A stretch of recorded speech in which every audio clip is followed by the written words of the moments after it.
जिनको मिलादल नबी सल्सल के जुलूस पर एतराज है वह जलसा कर ले, जिनको जलसे पर भी एतराज है वह दिल से खुशी का इजहार कर ले।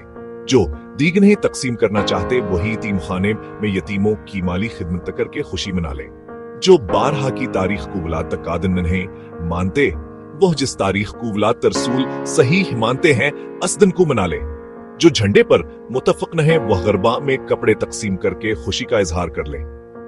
कुछ भी नहीं कर सकते तो बजाय एतराज के आप सादन दरूद शरीफ का और दिक्र के हदिया पेश कर सकते हैं।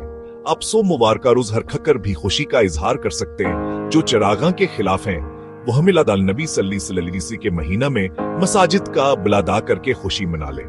नबी पाक सल्लल्लाहु अलैहि वसल्लम की आमद पर खुशी का इजहार जिस तरीके से करना है करो बसात बका दामन थामे रखो, क्योंकि मामिल लहू बेतनाज के हुजूर सुर से मोहब्बत का तकाजा है उम्मत। यूं से मोहब्बत लिहाजा तकसीम नहीं हूं।